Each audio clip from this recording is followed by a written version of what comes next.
Assalamu alaikum құрметті достар. Біз бүгін SolidWorks программасында осы сызбаны сызып үйренетін боламыз.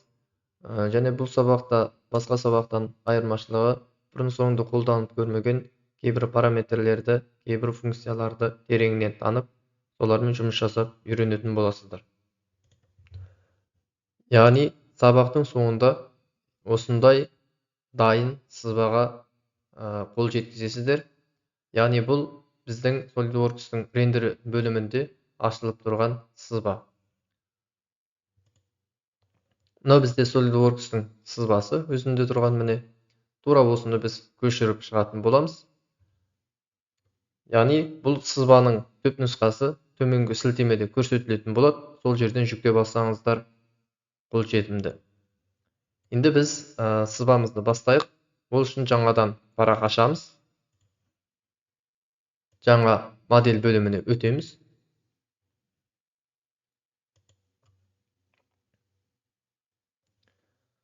Ол үшін бізде жұмысты бастамас бұрын ең әуелі бізде жазық таңдап аламыз.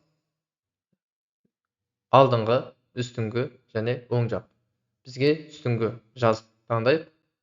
Үстінен қарағандағы жазық. Енді бізге міндетті түрде бізге өстік сызық керек. Өстік сызық сызамыз. Базалық нүкте арқылы байланыстырамыз бәрін. Міне. Осылай бізде өстік сызық сызылды. Енді екінші қадамда біз ашылған сызбамыздың түп нұсқа сызбамызды үстінен қаратып аламыз бірінші. Мына бөлімді бассаңыздар болады. Я болмаса клавиатураның ең үстіңгі, ең ұзын бөлімін басасыз. Басқаннан кейін мына бөлімді таңдайсыз міне. Бізде мына жерден таңдасаңыздар болады. Мышканың сол жағын басып тұрып, жоғары қарай көтересіздер. Қажетті орынға дейін апарып отырамыз қазір. Біз осы жерден бастаймыз. Міне, сызбамыздың түп нұсқасы осындай болған. Енді бұны сызбас бұрын бізде негізгі бейнесін шығарып аламыз. Бұл жерде сызба негізгі осындай бейнеден тұрады. Қараңыздар. Алдыңғы сабақта да тура осындай сызба сызғанбыз, бірақ бұл басқаша еді. Енді өлшемдерін жазып отырамыз. Ең ішкі диаметр бізде 19-да 5 мм. 19/5 мм, яғни тесіктің диаметрі. Мына жағына жазсаңыздар радиустың өлшемі, бұлай жазсаңыздар диаметрдің өлшемі болады. Бізде диаметр 19/5, 19/5 мм. Enter басамыз. Я болмаса окей деп бассаңыздар. Екінші кезеңде келесі өлшемді өлшейміз. Келесі өлшем бізде сызықты басамыз. Мына жерде көрсетіліп тұрады. 39/37 мм.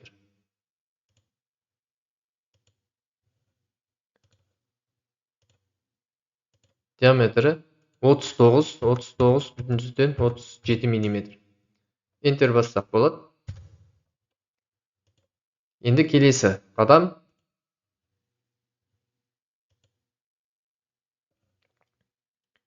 Сызық басамыз. Мына жерде өлшем көрсетеді. 39/80, яғни 50/8 мм.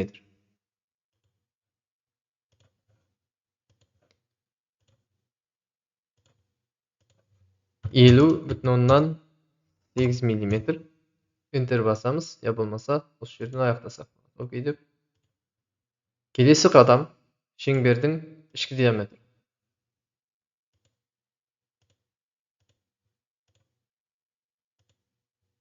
Мына жерде 114/3 мм.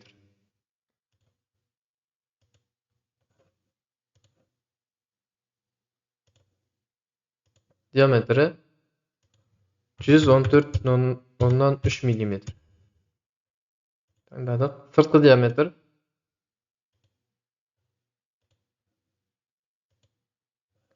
127 мм.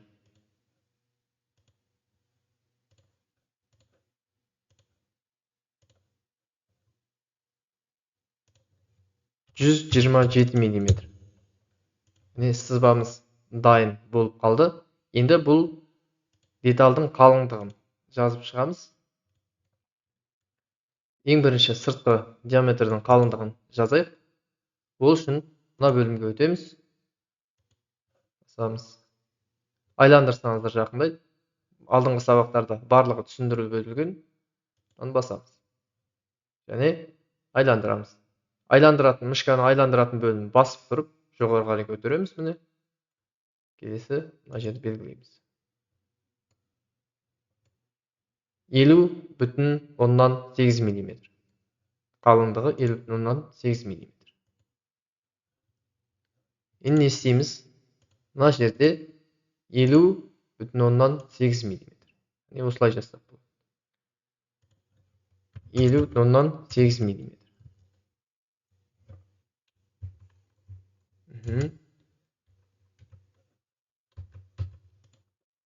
50,8 мм. Келесі. Сыртқы диаметр 50,8 мм. Мен ішіне жазып қойдым.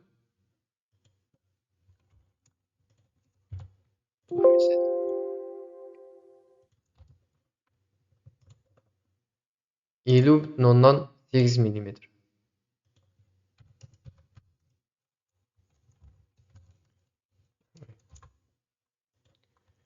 50,8 мм жаздым.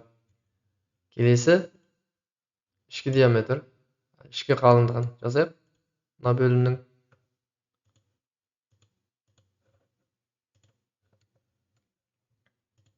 бізде ішкі қалыңдық 6,35 мм.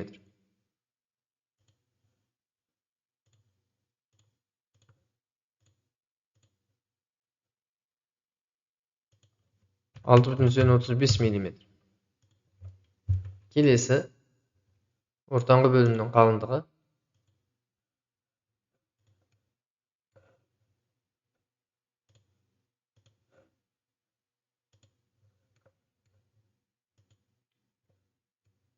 бізде 41,5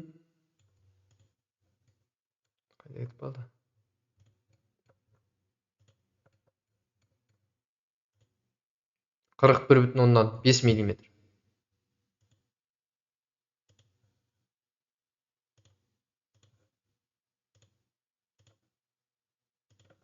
41,5 мм. Осылай біздің сызбамыз. Енді бұны симметрия жасаймыз. Солдан оңға қарай белгілейміз. Және симметрия бөлімін басамыз. Өстік сызықты белгілейміз. Мышканың оң жағын бассақ болады. Я болмаса, мына жақтан істейміз. Енді айландыру денесін басамыз. Revolve осыны басамыз. Не тұр? Енді оған өстік сызықты белгілейміз. Мышканың оң жағын бассаңыздар болады, я болмаса окей деп аяқтасаңыздар. Міне, сызбамыздың негізгі бейнесі қалыптасты. Қараңыздар. Ендігі кезекте бізде филет, яғни шет жақтарын доға жасаймыз. Қараңыздар. Бұл сызбаны әдетте радиусын көруге болады. Міне, үстін бір бассаңыздар. Егер де мынау басылып тұрған жағдай. Бұл өшіп тұратын болса, сізге өлшем көре алмайсыз. Ешқандай өлшем өзгерте алмайсыз, және көре алмайсыз. Сондықтан бізде мынау қосылып тұруы керек. Басамыз. Енді көреміз. Радиусы мына жердің 2,54 мм. Я болмаса, мынаның үстін бір басып, мына жерден көрсеңіздер. Мына жерде тұр 2,54 мм. Қараңыздар, мына жерге жасалған, және мына қырына, сосын мына жерге мына жаққа жасалған міне екінші жағы да солай. Енді біз мына жерге істеп шығамыз. Филет бастап 254 басамыз. 254 мм. Жазық бет таңдасаңыздар болады мына жерде. Я болмаса жеке-жеке басып жатсаңыздар. Біз жазық таңдадық. Мына жерді белгіледік. Тура солай астында деп шығамыз. Міне. Енді окей деп басамыз. Міне сызбамыз сонымен бірдей болды міне жерде. Қайталап шықтық. Келесі қадам, келесі филет, үшінші бөлім. Мынаны қараңыздар. Бұл кезде ішкі жағы, ішкі радиус өзгерген. Міне. Ішкі радиус бізде 12,7 мм дейді. Көреміз. 12,7 мм.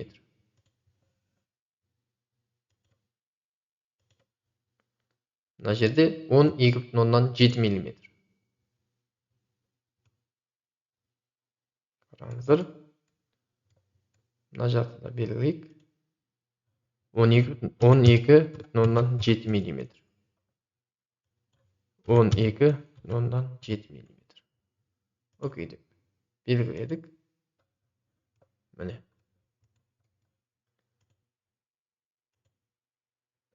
Бізде мына жерде бар екен. Қалып қойған бағана белгілегенде. Қайтадан істеп жіберейік. Ол үшін мынаны үстін бір басасыз. Сосын келесін. Таңдайсыз осы жерден. Сосын қайтадан белгілейсіз. Міне, тура осылай. Окей деп басасыз. Яғни біз сызбамыз сызылып болды. Дайын. Келесі қадамға өтеміз. Қараңыздар.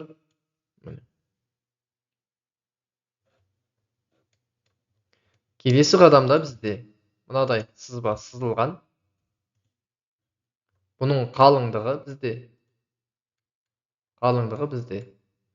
Мынаны қосып қоясыздар міндетті түрде қалыңдығын көру үшін. 2,54 мм. Яғни мына жерден де көрсеңіз болады. 2,54 мм. Енді біз өзіміздің сызбаға барайық. Бірінші жазық осыдан бастаймыз сызбаны. Үстін басамыз. Мышканың оң жағын, сол жағын бастыңыз. Сосын эскиз бөлімін өтесіз. Sketch бөлімін таңдадық. Енді мына жердегі сызық spline деп тұр, осыны белгілейсіз. Сосын төменгі сызықты басасыз, нүктені. Мына жерден белгілесеңіз болады. Астыңғы, я болмаса үстіңгі бөлімді белгіледік. Қазір қайтадан таңдайын. Мына жерден міне центр бастық. Ортасынан бір нүкте бастық. Мышканың сол жағын бастыңыз. Міне келесі қайда бару? Сол жерден белгілейсіз. Екінші бөлімді сызайын. Нүктені бастым. Біткеннен кейін клавиатураның escape кнопкасын басасыз. Яғни клавиатураның сол жақ ең бұрышында тұрған кнопканы басасыз. Біз дұрыс белгіледік. Қазір көрейік.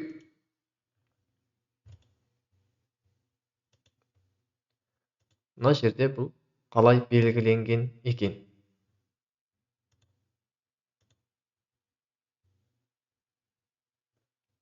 Қараңыздар. Мына жерден белгіленген, яғни екінші сызықтан. Бізде тура солай істейік. Мына жерден белгіленген. Енді осыны қалай өңдейміз? Сызықтың үстін bir басасыз. Ya болмаса мына жақтан бассаңыз болады. Edit, sketch, осы бөлімді басасыз. Енді мынаны сіз бірден бұлай жылжыта алмайсыз. Ол үшін сіз жасыл белгіні, знакты өшіруіңіз керек. Жасыл знактың үстін басасыз. Басқаннан кейін delete кнопкасын басасыз. Яғни өшіру дегенді. Бастық. Келесі мына жерге қойдық. Бітті. Енді қалағанымызша сәл иейік мынаны. Енді drive бөлім өтеміз. Мына жерде бізде қабырғасы бұлай қисайып тұр қазір. Енді біз оны жалпағынан бұлай ауыстырсақ болады. Көрдіңіздер? Бізде аралық 2,54 мм болды. Окей дедік. Окей деп басамыз. Қараңыздар. Біздің сызбамыздағыдай болды. Бұрынғы сызбамызда тура солай болған. Міне. Енді келесі қадам. Осыны симметрия жасаймыз. Яғни төменгі жағына симметрия жасадық. Енді оны қалай дейміз? Сызбамызға келдік. Келгеннен кейін осыны симметрия жасаймыз. Симметрия бөліміне өтеміз. Мына жерде тұрады. Features, сосын mirror. Айна бөлімі, симметрия бөлімі өттік. Енді бұл жерде біз жазық таңдаймыз. Қараңыздар. Мынау жазықтығымыз. Мына жерді кесіп өту керек. Мынаның тура ортасында болу керек. Мына жерде, мына екі сызықтың тура ортасында болу керек. Яғни, мына жазықтан біреуін таңдаймыз. Мынаны басамыз. Жазықтың қайсысы тура ортасында. Яғни, мынау. Ұзыннан кесіп жатқан мына жазық. Енді бізге мына үшеуінің қайсысын таңдаймыз. Үшеуі де сізді ашық тұруы мүмкін. Осы үш орынның қайсысын белгілейміз. Бұл жерде мынау дегеніміз бізде симметрия жасалынатын жазық бет. Яғни бұл жеке жалғыз бет емес, бұл команда. Яғни команда болғандықтан сіз осыны істейсіз. Егер де мынаны істеу керек болса, бұл жеке бір дене. Мына жақтан жеке бір дене ашылып тұратын болса, онда бұны істесеңіз болады. Мына жерде екінші дене жоқ, сондықтан бұны істете алмаймыз. Бізге команда керек болғандықтан осы бөлімді істетеміз. Қай команданы симметрия жасайық деп тұрмыз, соны белгілейміз. Мына команданы істемекшіміз, міне симметрия пайда болды. Окей деп бастық. Қараңыздар. Енді келесі бөлімде не істелінген?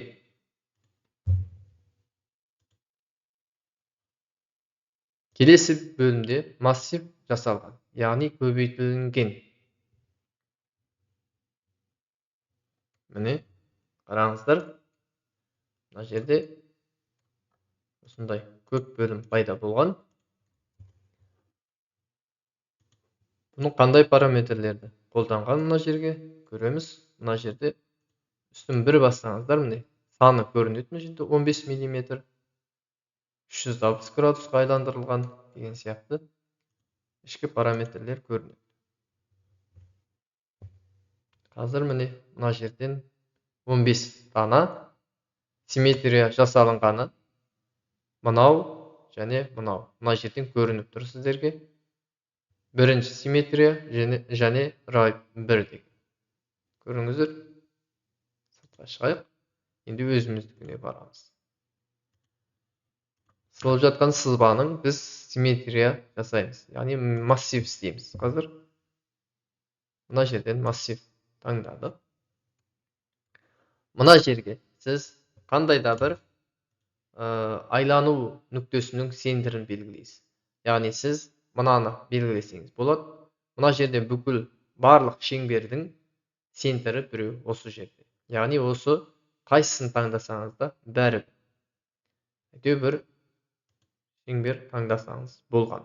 Я болмаса жазықтық кабыргасын белгилесеңиз де болот осулай. Я болмаса жеке bir сызыкты белгилесеңиз болот. Және бизге симметрия жасау керек, массив жасау керек. Кайсыны?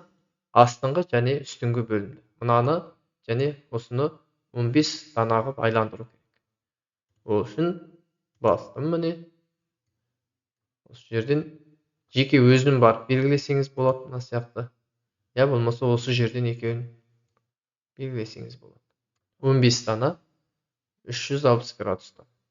Туура осындай параметрлермен окей деп басамыз. Міне. Сызбамыз дайын. Ендігі кезекте бізде не істелінген? Ақырын төмен түсіреміз. Билет 4. Бізде басылған қандай параметр?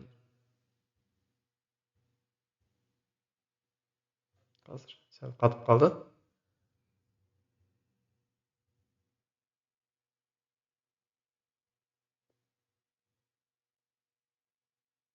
Төменгі жақтарына радиус істелінген, міне жерде тұр, міне көрсетілген, байқасаңыздар. Радиустың диаметрі қанша миллиметр? Бізде 1,2 миллиметр радиус. Радиус 1,2 миллиметр.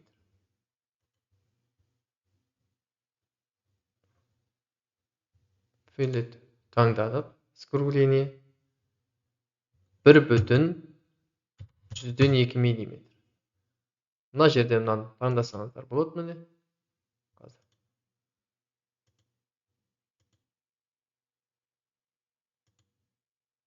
Бізде қалай жұмыс жасамай қалды.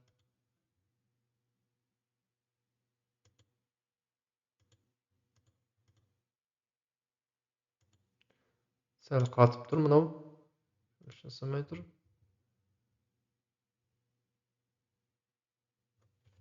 Міне, белгіленді. 1,2 миллиметр. Окей деп басамыз. Окей деп белгіледік, міне. Енді астыңғы жағында тура солай 1,2 миллиметр деп дейміз. 1,2 миллиметр. Мына бетті таңдай салайық. Мышканың оң жағын бассаңыздар болады. Я болмаса мына жерден аяқтасаңыз. Міне. Біздің сызбамыз аяқталды. Енді келесі қадам.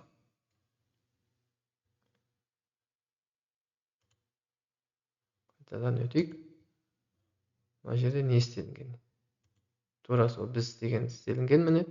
Енді 5-ші. Филет келеміз. Ол мына бастарына істелінген.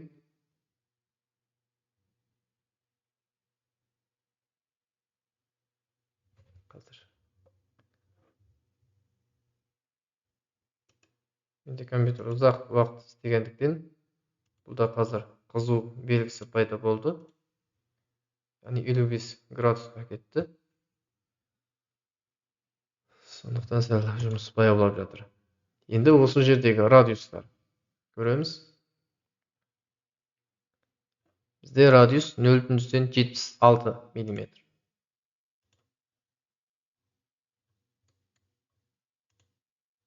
0,76 миллиметр. Филет басамыз.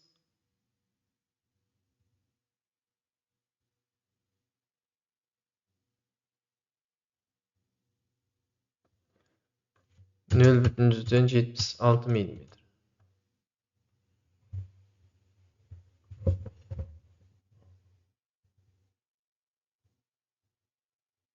Окей деп бастым.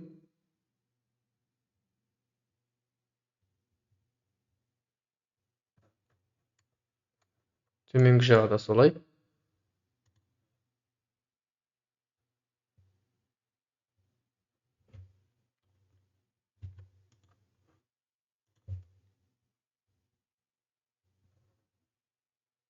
Окей деп бастым. Ендігі кезекте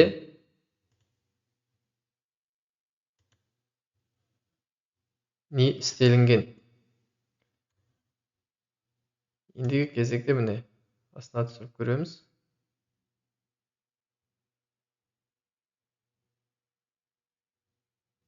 Сызбаның негізгі формасы.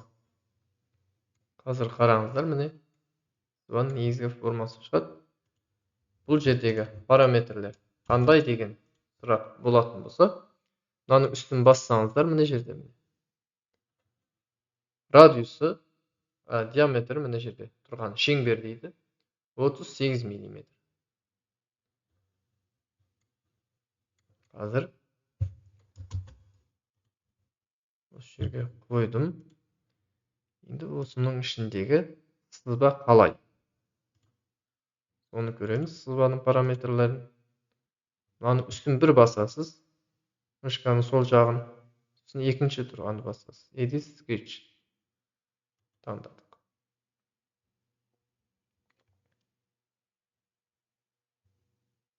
Қазір ашылу керек.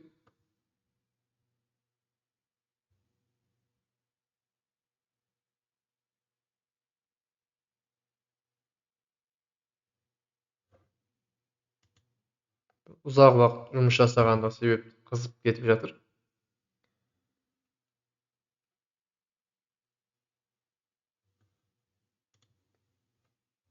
Енді қараңыздар, мына жерде 38,1 мм. Сызба, бұны қарындашпен сызып алсаңыздар, я болмаса сызбаны көшіріп алсаңыздар болады. Қиып алайын қазір мен.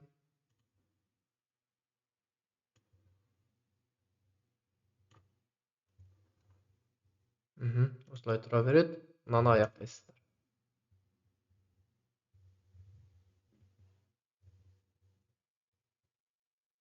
Енді өзіміздің жұмыс бөліміне келдік. Енді бұл жерден біз міне осындай жазықтың біреуін таңдаймыз. Не үстін, не үстінгі сызбасын, я болмаса оң жақ таңдаймыз. Кез келген біреуін белгілейік. Осы ыңғайсыз болса бізге топ-плей бастық. Міне. Енді осыны біз өзімізге ыңғайлы жұмыс жасауға осылай істеп алайық. Ең бірінші бізде өстік сызылады. Бізде симметрия бар өйткені.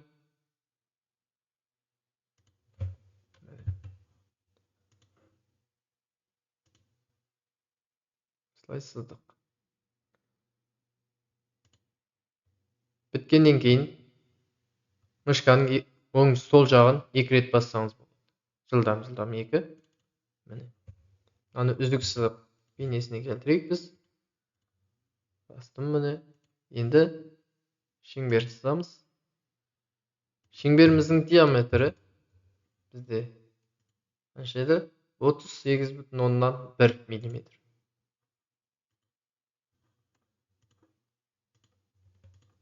38,1 мм.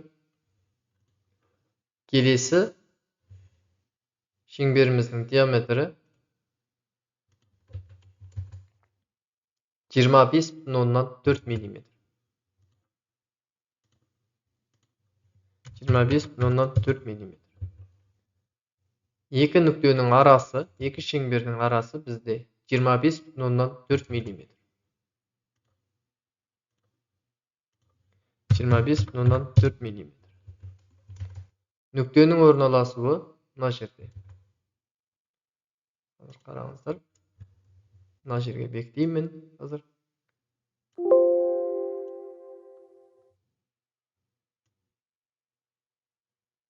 Я болмаса осы жерден бекітейік. Енді осыны біз төмен қарай симметрия жасаймыз. Симметрия жасалынатын бөлімді таңдадық. Симметрия бөлімін басамыз және өстік сызықты белгілейміз. Міне қараңыздар. Енді осыны біз симметрия жасаймыз. Бұл дайын. Келесі бұл жердегі сызбаны сызбай қойын. Қазір жүктеме ауыр болып кетеді. Өздеріңіз қайталап көрсеңіздер болады. Бұл үшін Features'qa өттік. Осы жолы мынаны қолданып үйренеміз. Revolve cut дейді. Яғни мынаны шеңбер бойымен, үст бойымен айландырып жасайды. Яғни мынаның қарама қарсы бағыт. Мынаның қарама қарсы мынау болады. Ол үшін біз мынаны басамыз. Үстік сызық белгілейміз. Міне осылай. Енді қайсы бізде айлану керек? Кесетін денелер. Олар мынау және мынау. Мышканы сол жағын, оң жағын бассаңыз болады. Я болмаса мышканың дұрыс белгісін қойсаңыздар. Міне, бізде сызба негізі дайын болып қалды. Өздеріңіз көргендегідей сызбамыз дайын. Енді не істеу керек? Келесі қадамда бізде қараңыздар, fillet бөлімі.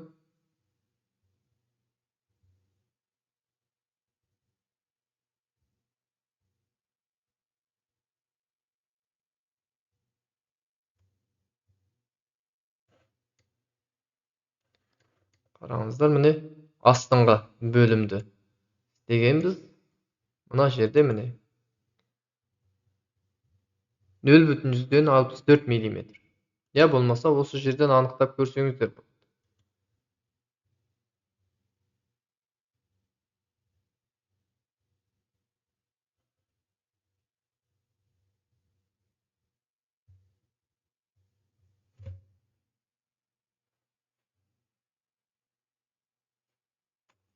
Қазір қайтадан ашылады бұл.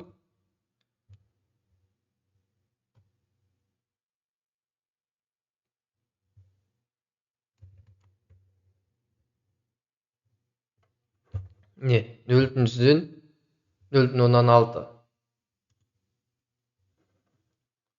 Тура солай 0,6 істейік. Қараңыздар. Үстін басасыздар. 0,6 деп fillet бөлімін таңдадық. 0,6. Осылай жеке-жеке таңдап шығасыздар. Басқа сызықты белгілеп жібердім. Ең дұрысы сіздерге мына бөлімді басасыз. Мына жерден таңдайсыз. Қазір қараңыздар. Болмай қалды мынау. Міне. Енді осылай жеке-жеке таңдап шығайық.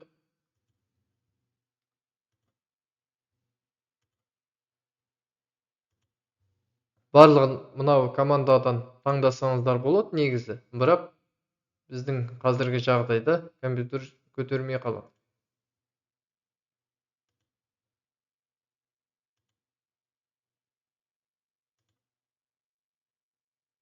Осылай барлығын жеке-жеке таңдап шығасыз.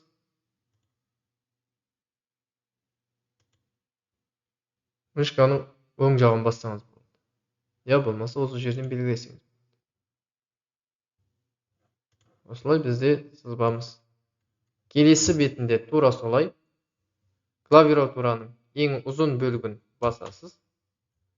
Және осылай өзіңізге керекті бетті таңдайсыз. Және мышканы сол жағын бір бастыңыз, fillet бөлімін басасыз. Жалпы бетті таңдап шығамыз қазір.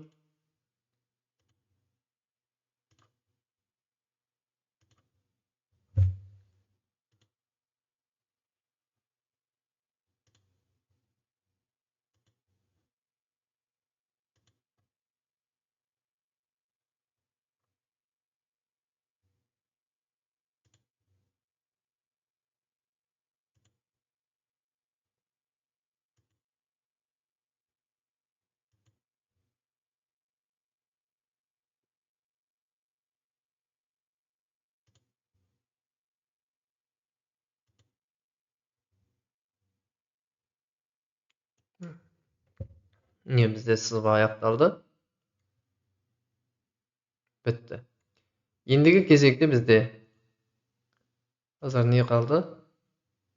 Бұл қазір мынаны ашатын болсақ, бізде жүктеме одан сайын арта түседі. Біз осымен сызбаны аяқтайық. Қазір қараңыздар, материал таңдаймыз. Birinchi, mына jerdegi tаңдалган материал bizde әйнек болsun, яғни класс стекло. Bunu деп белгіледім. Жалпы. Енді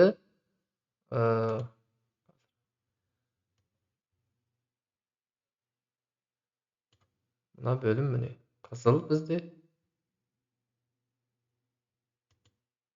Енді осыны мына жердегі бояуды біз көшіріп алсақ болады. Үстін бір басасыздар. Мына жерде копи деген бар. Таңдадық. Мынау бетті басып, мына бетті басып. Мына жерде мынаны бастаңыз қояды. Ставить. Қайтадан ставить еттіңіз. Бітті. Жіберіңіз. Міне. Ішіне тура солай істейік қазір. Міне. Біз сызбамыз аяқталды. Сызбамыз дайын деп айтсақ болады. Енді осыны біз не істейміз? Render bölümünde açamыз. Render tools деп тұрады. Ya болмаса, sizde осы bölüm болмаса, мына жерден қосып алсаңыз болады. Міне тұр. Қазір жоқ болып кетті міне. Енді біз осы жерден пайда қыламыз. Басамыз. Көру бұрышы бізде. Осы жерден қойайын міне. Окей деп бастым.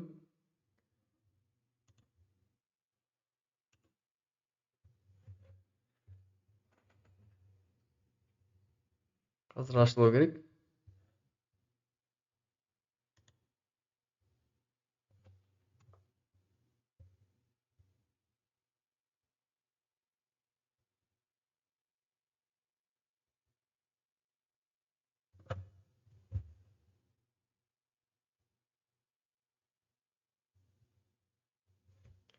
Жақсы назар қойып көргендеріңізге рахмет. Алла істеріңізге берекет берсін.